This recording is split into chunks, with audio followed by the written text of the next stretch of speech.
चलो, ये तो रही सिंपल सी भाई अकाउंट ओपन करने के बाद। अकाउंट ओपन कैसे करें? Account open just simple procedure है ना। आप लोग अकाउंट चूज करें। अकाउंट टाइप बता देता हूँ और कौन कौन से अकाउंट्स होते हैं, ठीक है, वन बाय वन करके। पहला तो अकाउंट आप लोग स्टैंडर्ड वाला अकाउंट मिल जाएगा। दूसरा आप लोगों को लो अकाउंट मिल जाएगा। तीसरा आप लोगों को रॉ अकाउंट मिल जाएगा, ठीक है। चौथा आप लोगों को अल्ट्रा अल्ट्रा लो अकाउंट मिल जाएगा। पांचवा आप लोगों को मिल जाएगा इस्लामिक अकाउंट मिल जाएगा, ठीक है। इस हिसाब से आपके कुछ अकाउंट्स होते हैं। This are the account type. Account type का मतलब है कैसा इसके अंदर स्प्रेडिंग होगा, ठीक है। This are the account type. Standard is normal, ठीक है। कुछ ना समझ में आया तो स्टैंडर्ड अकाउंट। लो, लो के अंदर स्प्रेड कम होगा, ठीक है, स्प्रेड लो होता है, ठीक है। इसके अंदर स्प्रेड नॉर्मल होगा। रॉ अकाउंट ये रियल टाइम पे चलेगा। This is the real time, ठीक है। सबसे बेस्ट कौन सा होता है? रॉ अकाउंट होता है। रॉ अकाउंट के अंदर ये प्रोफेशनल्स यूज करते हैं, यानी मुझे कोई बाइंग और सेलिंग के बीच में डिफरेंस नहीं दिखेगा। जहां पर लेट्स सपोज लग रहा है बाजार भाव चल रहा है अभी 100, तो 100 पे ही मैं अगर बाय का बटन दबाया तो 100 पे ही बाय होगा, और अगर सेल किया तो 100 पर ही सेल होगा। बट रॉ अकाउंट का कंडीशन ये है कि ये डिपॉजिट हाई करवाते हैं। Let's suppose $500 minimum deposit. Raw account का डिपॉजिट ज्यादा होता है, और बाकी स्टैंडर्ड के डिपॉजिट आपने देख लिया, आईएनआर में कर रहे हो तो ₹1500 इज द मिनिमम डिपॉजिट, ठीक है। Ultra low, ultra low is the same thing, spread low है, ठीक है, आपका लो स्प्रेडिंग। और इस्लामिक अकाउंट, इस्लामिक अकाउंट में टैक्स फ्री है। तो कुछ अकाउंट टाइप्स है यू कैन यूज। कुछ समझ में ना आए तो स्टैंडर्ड अकाउंट चूज करें, ठीक है। स्टैंडर्ड अकाउंट के अंदर मिनिमम जो भी कंडीशन लग रही है, ठीक है, आपकी पेमेंट की, because you are in India, तो इंडिया के हिसाब से आप लोग अपना मिनिमम करेंसी वाला चूज कर ले, वॉलेट चूज कर ले। अब वॉलेट कौन कौन सा चूज कर सकते हैं? वॉलेट चूज कर सकते हैं आप लोग या तो यूपीआई के थ्रू पे इन हो जाएगा, ठीक है, या तो फिर इंडिया में रह के बैंक अकाउंट से पे इन हो जाएगा, या तो फिर आपका फाइनेंस पे से हो जाएगा, ठीक है, या तो कोई और दूसरा वॉलेट है, टेथर वॉलेट है या फिर कुछ और है, तो उससे आपका पे इन हो जाएगा, ठीक है। जस्ट लाइक आपका स्क्रिल या फिर नेटलर, ठीक है। नेटलर और स्क्रिल ये यूरोप के हैं, तो यहाँ से भी हो जाएगा, है ना। यहाँ पे अकाउंट बनाना पड़ेगा। बट नेटलर और स्क्रिल का मेन प्रॉब्लम क्या है? पहले इनको डिपॉजिट करो। पहले ये वॉलेट पेटीएम जैसे ही है, पहले इनको डिपॉजिट करो, ठीक है। ये आपसे चार्ज लेंगे, फिर यहां से ब्रोकर को डिपॉजिट करो, वो अलग चार्ज लेगा या डिफरेंस लेगा। जब विड्रॉ करोगे तो ब्रोकर से विड्रॉ कहाँ करेंगे? स्क्रिल में, और स्क्रिल से फिर वापस अपने बैंक अकाउंट में। तो क्या हो गया? जहां 400 लग रहा था, अब 400 400 400 400, यानी 1200 1500 रुपए आपका ट्रांजेक्शन ट्रांजेक्शन में चला गया, ठीक है। और इनका मेन प्रॉब्लम क्या है? ये मिनिमम डिपॉजिट भी करते हो और मिनिमम विड्रॉल भी करते हैं। यानी अगर इन्होंने बोला कि $50 ही डिपॉजिट होगा और $50 ही विड्रॉ होगा, तो फंस गए। क्लियर है? तो ये सारी चीजें देखना पड़ेगी। और विड्रॉ करने के लिए इतने सारे ऑप्शंस नहीं है। विड्रॉ करने के लिए यूपीआई बंद, बैंक अकाउंट चालू, बाइनेंस पे चालू, ठीक है, टेथर चालू, स्क्रिल चालू। तो ये सिंपल सा कॉन्सेप्ट है। तो पे इन करना हो तो आप पे इन कर सकते हो, कोई इशू नहीं है। यूपीआई से कर दो, बैंक अकाउंट से कर दो, बाइनेंस से कर दो, टेथर से कर दो। जब विड्रॉ करें तो विड्रॉ करने के लिए ऑप्शंस कम है, ठीक है। यूपीआई से डिपॉजिट, हाँ हाँ हो जाएगा। अकाउंट सेम हो डियर, बस नाम सेम होना चाहिए। नाम में प्रॉब्लम नहीं होना चाहिए, क्योंकि नाम में जरा सा भी मिस्टेक हुआ तो खत्म, ठीक है। वो खुद ही बोल रहा है ना, आप यूपीआई से डालो, बाकी यूपीआई है ही नहीं ना, विड्रॉ कहां से करेगा आदमी? यूपीआई से डाल के कुछ लोग बैंक अकाउंट से विड्रॉ कर रहे हैं, तो यूपीआई से डाल के बाइनेंस पे भी विड्रॉ कर सकते हो, कोई इशू नहीं, प्रॉब्लम थोड़ी है। कर तो वही डब्बा रहे हैं बाइनेंस वाले भी। पैसा इधर से उधर जाएगा तो वो कुछ ना कहीं से तो लेंगे वो लोग भी। तो ये प्रोसीजर है, ठीक है। चलो, अकाउंट टाइप कैसे सेट करना है, ये तो हो गया अकाउंट टाइप। ये हो गया पेमेंट गेटवे। बेस करेंसी क्या होगी आपकी? यूनाइटेड स्टेट का dollar is the base currency, यानी जब आप चूज करोगे तो बेस करेंसी आप लोगों की ये होगी, ठीक है। लिवरेज क्या है? लिवरेज चूज करें कितना, या तो 1000:1 कर ले या तो 2000:1 कर ले, जितना रखेंगे उतना आप लोगों का लिवरेज हाई होगा। Higher the leverage that means higher the risk, ठीक है, दैट डिपेंड अपॉन यू। आपको चाहिए, आप हैवी क्वांटिटी में बाय सेल करना चाह रहे हो तो आप 2000 वाला लिवरेज ले ले, यानी $1 के डिपॉजिट पे $2000 का ट्रेड हो जाएगा या फिर बाय और सेल हो जाएगा। This is the leverage. India market में कितनी मिलती है, 1 का 5, और यहां मिलता है 1 का 2000। तो लिक्विडिटी कैसी होगी आप इमेजिन कर लो, है ना। यानी $15 में हम कितने का ट्रेड ले लेंगे, इमेजिन। आपने अभी डाला $15, यानी सॉरी 1500 रुपए डाला। 1500 कितने में बन रहा है, 89 के हिसाब से, 89 पॉइंट समथिंग के हिसाब से 16-17 डॉलर बन रहा है, ठीक है। चलो $16 बना। अब $16 पे 2000 गुना की लीवरेज ले लो, कितना बना लिया,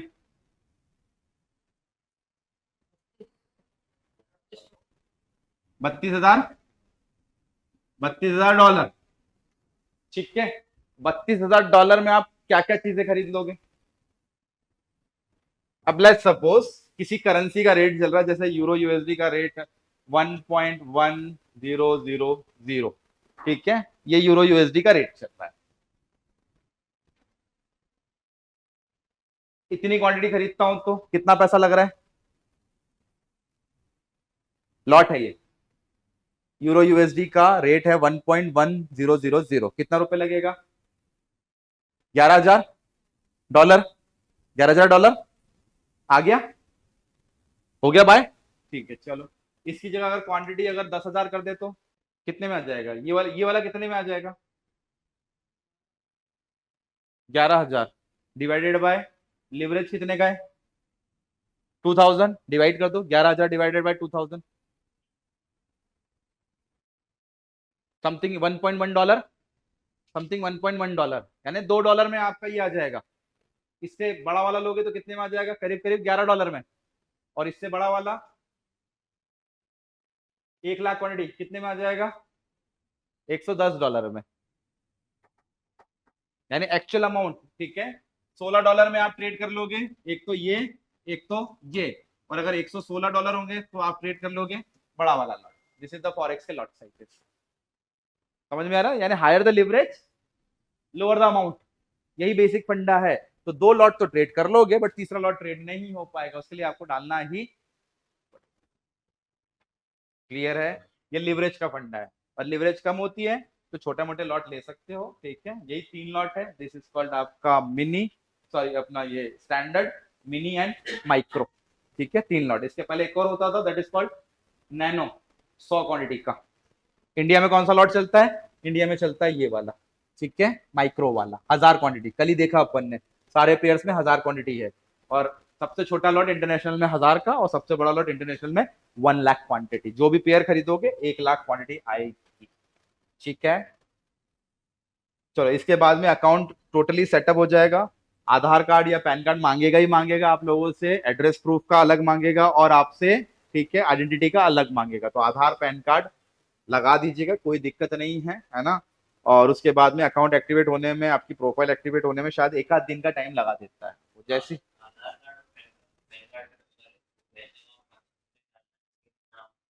बोले तो नंबर दे रहा, हाँ पैन कार्ड और आधार, नाम भी आ रहा है, सेम नाम चाहिए ना डियर, वही तो, यही तो दिक्कत हो जाती है, नाम मिसमैचिंग नहीं हो। ऐसा नहीं कि आपने आधार कार्ड राम का लगा दिया और विड्रॉ शाम के नाम से कर रहा है, दैट इज नॉट पॉसिबल। नहीं तो वो क्या करेगा, वो वैसे ही आपका पेंडिंग नहीं कर, मतलब पेंडिंग रह जाएगा। डॉक्यूमेंट वेरीफाई तभी करेगा जिस नाम से आपका अकाउंट है, राहुल के नाम से, उसी के हिसाब से आपका आधार होगा, ठीक है, उसी के हिसाब से आपका पैन होगा। या फिर इसके अलावा और भी डॉक्यूमेंट्स लगते हैं, जैसे वोटर कार्ड वगैरह लगा दिया, कोई दिक्कत नहीं, बस वेरीफाई सेम नाम से हो जाए तो अकाउंट आपका एक्टिवेट होगा। फिर डिपॉजिट की बारी, क्योंकि वो डिपॉजिट तब तक नहीं लेगा जब तक आपका अकाउंट एक्टिवेट नहीं, ये पेंडिंग रहेगा जब तक, है ना। जैसे ही पेंडिंग से एक्टिवेट हो जाए, डिपॉजिट प्रक्रिया चालू, करेक्ट है। कितना टाइम लगता है, यूजुअली 15 मिनट से 20 मिनट के आसपास डिपॉजिट हो जाता है, विद इन 3 सेकेंड्स भी हो जाता है, कई बार 3 मिनट भी लग जाते हैं, कई बार 15 से 20 मिनट भी लग जाते हैं, ठीक है। क्योंकि जब आप पैसा डालोगे तो किसी एबीसी लिमिटेड कंपनीज या एंटरप्राइज को पैसा जाएगा।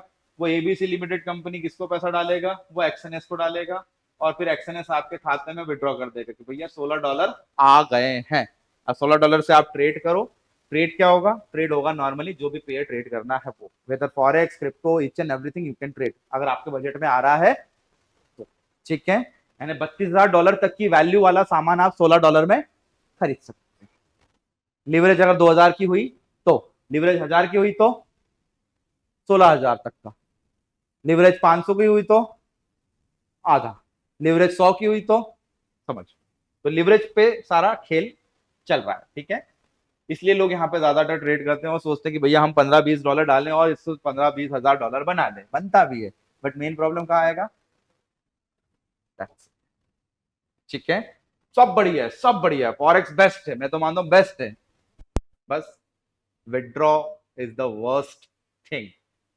और विड्रॉ वर्स्ट थिंग इसलिए because you are in India. India ने पहले क्लियर करके रखा है, आरबीआई पहले ही बोलता है कि भैया ये ब्रोकर की लिस्ट है या अनऑथराइज्ड है, से भी बोलता है भैया हमको नहीं पता। तो जब पता है, उनको भी पता है कि भैया इंडिया के लोग वाकई करना चाह रहे हैं ट्रेडिंग, फिर भी ये पैसा डाल रहे हैं और इनका पैसा रोक भी लोगे तो इंडियन गवर्नमेंट इनकी मदद नहीं करेगा। तो इसलिए बहुत अच्छी चीज ये है कि करना हो तो छोटे अमाउंट से ट्रेड करो, और विड्रॉल मारना हो तो विड्रॉल मारने का तरीका बता देता हूँ। जस्ट लाइक अपन ने $16 डाला, $16 से आपने बना लिया लेट्स सपोज $1600, है ना, बन जाता है, कोई दिक्कत नहीं है। ओवर ट्रेडिंग यही होती है, बैक टू बैक ट्रेड ले लेके हो जाता है। अब ये $1600 का विड्रॉ कैसे करें, सिंपल, कई बार $50 का विड्रॉ मारा, ठीक है, फिर थोड़े बहुत ट्रेड लिए लगता है तो भैया एक बार अपन ने $70 का मारा, एक बार लगता है तो अपन ने फिर 50 का मार दिया। समझ में आ रहा है, छोटे छोटे विड्रॉ मारते जाओ। एक साथ मारा, भले लिमिट उसकी $1600 की मैक्सिमम विड्रॉ की, लेकिन एक साथ विड्रॉ नहीं करना चाहिए। करेक्ट है, क्योंकि ब्रोकर को पता पड़ गया कि अरे ये तो प्रॉफिटेबल है, इसका विड्रॉ रोक, वो अपनी जेब से देता है। अगर आप विड्रॉ कर रहे हो तो वो अपनी जेब से दे रहा है या तो फिर किसी से लेके दे रहा है। करेक्ट है, इसलिए विड्रॉ बहुत धीरे से, स्लोली, छोटा छोटा मारो आप। ठीक है, मैंने जहां तक देखा $200 पहले होते थे यार, पहले मैंने $1000 के भी विड्रॉ मारे, 2-2000 के भी विड्रॉ मारे, है ना, बट अब ये समझदार हो गए। अब $200 is the maximum withdrawal limit, इसमें आप लोगों को शक नहीं जाएगा, मतलब उनको शक नहीं होगा। $200 के अंदर अंदर छोटे छोटे विड्रॉ करते रहे। ठीक है, चलो इसके अलावा और कुछ प्रोसीजर अकाउंट खोलते वक्त, भाई अकाउंट खोलते वक्त केवल दो चीज का ध्यान रखिए, एक तो अकाउंट टाइप कौन सा होना चाहिए, है ना, आप लोगों का पे इन पे आउट के तरीके कौन से होना चाहिए, स्प्रेडिंग कहाँ सबसे कम लग रहा है, कमीशन कहाँ लग रहा है, ठीक है, और उसके अलावा ओवरनाइट चार्जेस कैसे लग रहे हैं। अगर आप कोई सौदा कैरी कर रहे हो तो यहाँ पे कमीशन तो लगता नहीं है, तो ओवरनाइट चार्जेस का स्वैप लगता है, swap, that is called overnight charges, overnight charges. और ये overnight charges UK time zone के हिसाब से लगेगा, यूके के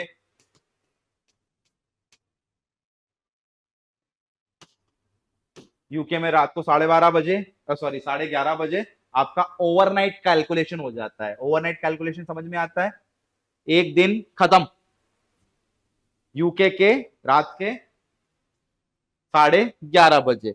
अब आपने जो भी खरीद के रखा हुआ, जस्ट लाइक जैसे यूरो यूएसडी का कोई पेयर आपने रख लिया है, अब आपने इसको कैरी किया है, तो कैरी करने का आपसे चार्ज ले लेगा। कैरी करने का चार्ज कैसा, आपने कोई छोटा लॉट लिया है तो उसका चार्ज अलग, बड़ा लिया है तो उसका अलग, और उससे बड़ा लिया है तो उसका अलग चार्जेस हो सकता है। $1.6 हो सकता है आपका, $2.6 हो सकता है, $26। This is the way. तो ओवरनाइट कैलकुलेशन करना हो तो हेज किया जाता है। ठीक है,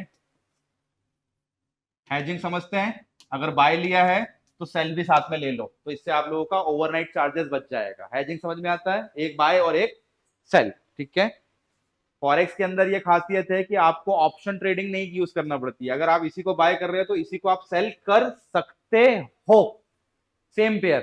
तो एक तरफ बाय में जाएगा तो प्रॉफिट देगा और एक तरफ सेल वाला लॉस देगा। अगर नीचे जाएगा तो सेल वाला प्रॉफिट, बाय वाला लॉस। क्या हो गया, हेज हो गया।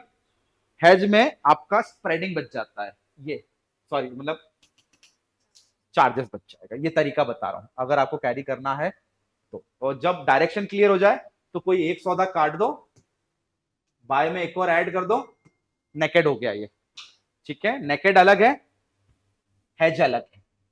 समझ में आ रहा है क्या? पक्का? चलो ठीक है, करके देखेंगे एक बार अपन।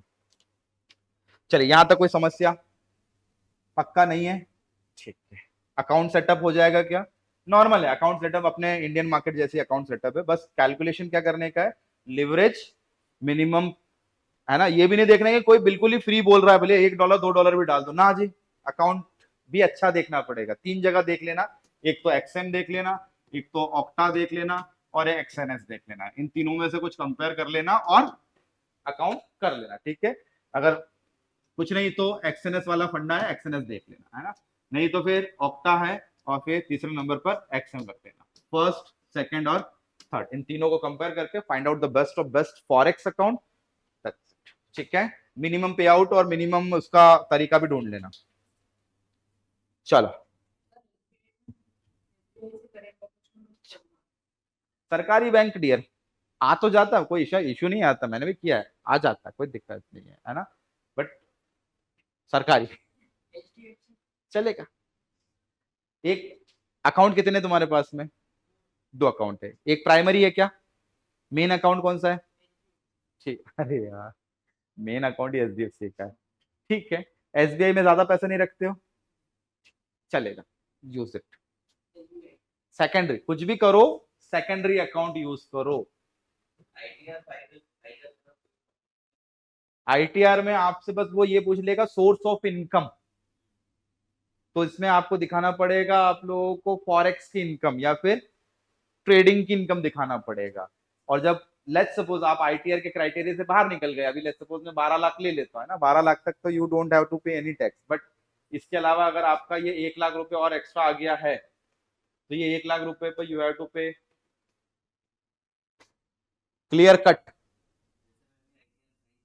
हाँ, विद इन लिमिट हो, 12 लाख की लिमिट के अंदर हो, बाहर हो, तो डियर थोड़ा सा, अब एक काम ये करना कि इसके जितने भी ट्रांजेक्शन है, वो ट्रांजेक्शन का पूरा बैलेंस शीट बना के तुमको सीए को देना पड़ेगा, क्योंकि ये लोग पीएनएल नहीं देते, मतलब पीएनएल वाला शीट नहीं देते, टैक्सेशन वाला। चलेगा, कोई दिक्कत नहीं, उसको दिक्कत होगी, अपने को क्या है। ठीक है ना, ये वाला फंडा, ठीक है, क्योंकि ये आपकी ट्रेडिंग की इनकम है। ट्रेडिंग बोले तो आपका स्कैल्पिंग, स्कैल्पिंग या फिर बोले तो आप लोग इसको अपन वो स्पेकुलेशन वाली इनकम में डालते हैं। स्पेकुलेशन पे 30% का क्राइटेरिया है। अब सट्टा अट्टा भी लगाते हो ना, जैसे घोड़ों की रेस में भी लोग पैसा लगाते हैं, तो उस पर 30% टैक्स डायरेक्ट लगता है। तो गवर्नमेंट आपसे क्या मांगेगी? 30%। जो भी कमाओगे उसका 30% यू हैव टू पे। बस 12 लाख से ऊपर हो तो फिर ये तैयार हो जाओ, 1 लाख पे 30,000 रुपए देना ही पड़ेगा। ठीक है, आपके सीईओ को प्रॉब्लम क्या आएगा? यार सर कितने ट्रांजेक्शन है यार, आप महीने भर में मेरे को लगता है 400-500 ट्रांजेक्शन कर दोगे, buy sell buy sell buy sell. अब उनका पूरा पीएनएल निकालना, ये बहुत बड़ा डिफिकल्ट टास्क है कि सर मैंने यहां डाला था $1000, अब $1000 से मैंने बना लिया आपका $5000। ठीक है, वो बोलेगा भैया इसकी शीट दे दो, एक काम करो, कहां से निकालोगे? यही मांगेगा, सर हिसाब किताब दे दो, लेजर्स दे दो इसके मेरे को। अब ये ब्रोकर तो लेजर देता नहीं है। अपने एंजल जीरोधा ग्रो होते तो उनके इसमें ऑप्शन है, 2 क्लिक है, पीएनएल टैक्स वाइज, 2 मिनट में डाउनलोड किया, भैया ये इतना आ गया, इस फाइनेंशियल इतना कमाया, और उस हिसाब से वो आपका वो कैपिटल गेन जोड़ देता है। बट यहाँ वो फंडा नहीं, यहाँ you have to calculate and have to give. आपको पूरी शीट बनाना पड़ेगी, एक्सेल शीट डाउनलोड हो जाती है, इसमें भी ये लोग भेज देते हैं, वो उठा के सीधे की सीधे दे दो अपने सीए को, वो कर देगा। वो बोल देगा भैया ये 4000 पे 3 लग रहा है, भरना ही पड़ेगा, नहीं तो डिमांड खड़ी हो जाएगी। और नहीं भरा तो पेनल्टी पता कितनी है?